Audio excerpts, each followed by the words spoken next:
Hello friends, welcome back to my YouTube channel. तो आज हम डिस्कस करने वाले हैं जीएसटी में आप कितने कैश ट्रांजैक्शंस कर सकते हो। मतलब एज पर जीएसटी एक्ट आप कितनी अमाउंट तक सेल्स एंड परचेज कैश में कर सकते हो।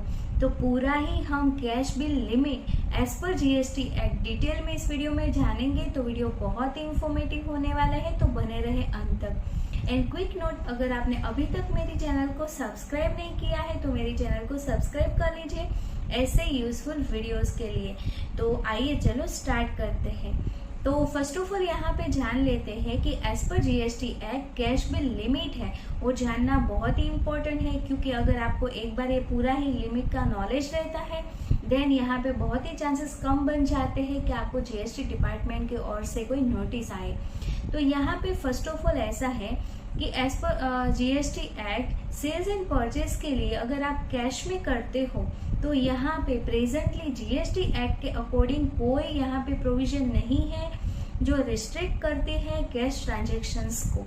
मतलब ऐसा है कि आप एज पर जीएसटी एक्ट कितनी भी अमाउंट तक का सेल्स एंड परचेज कैश में कर सकते हो। एज पर जीएसटी एक्ट यहाँ पे एक भी प्रोविजन ऐसी नहीं है जो आपको रिस्ट्रिक्ट करती है कैश ट्रांजेक्शन्स के लिए।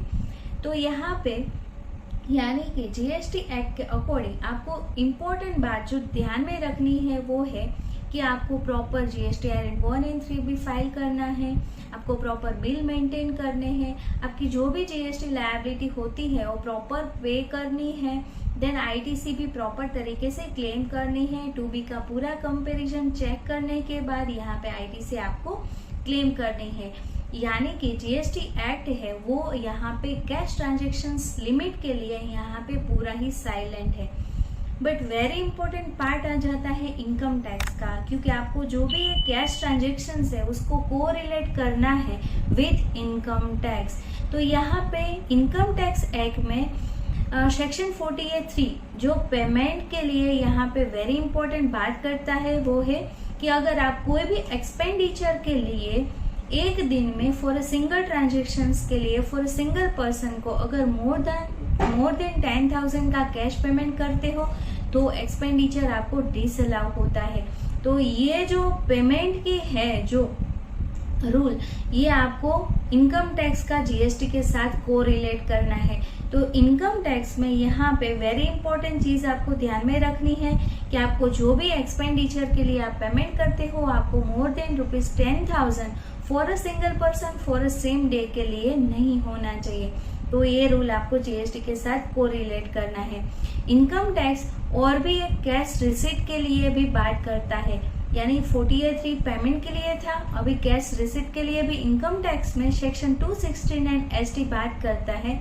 उसमें है कि इनकम टैक्स एक्ट में रिस्ट्रिक्ट करता है कोई भी पर्सन मोर देन ₹2 लाख या 2 लाख कैश में रिसीव्ड नहीं कर सकता है for a single day for a single transactions के लिए। तो यहाँ पे ऐसा है इनकम टैक्स में कि कोई भी पर्सन 2 लाख से या 2 लाख से ज्यादा का कैश रिसीव नहीं कर सकता है। अगर होता है तो यहाँ पे पेनल्टी प्रोविजन बहुत ही है, क्योंकि यहाँ पे पेनल्टी अट्रैक्ट हो जाती है 100% ऑफ सम ऑब्टेन। तो यहाँ पे पेनल्टी का एक बहुत ही आपको यहाँ पे ध्यान रखना है। इसको एक एग्जांपल के साथ समझते हैं। से सपोज किसी एक पर्सन ने सेल्स किया है टू ए को ₹3 लाख का, मतलब यहाँ पे जो सेल्स हुआ है वो मोर देन ₹2 लाख हुआ है और उनका जो पेमेंट वो रिसीव्ड हुआ है एक ही दिन में हो गया है, बट 5 इंस्टॉलमेंट में आया है 60,000 का ईच। तो यहाँ पे 269 ST एप्लीकेबल हो जाता है एंड आपको यहाँ पे पेनल्टी प्रोविजन एप्लीकेबल हो जाता है 100% of sum obtain.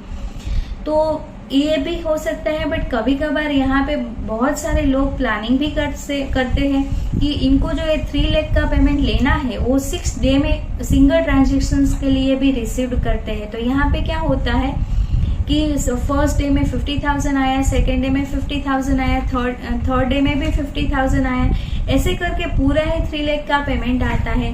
But 269 ST पूरा प्रॉपर बात करता है कि आपको सिंगल ट्रांजेक्शन्स के लिए पेमेंट अगर रिसीव्ड होता है मोर देन ₹2 लाख या 2 लाख तो यहाँ पे 269 एप्लीकेबल हो जाता है। Penalty provision 100% of sum obtain यहाँ पे एप्लीकेबल हो जाता है।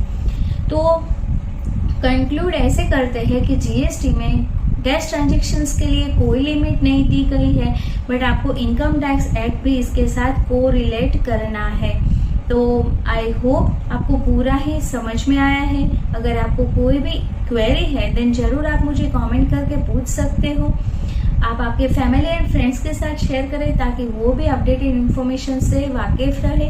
तो अभी मिलते हैं नेक्स्ट वीडियो में। Till then stay healthy, stay wealthy. Thank you for watching. Thank you.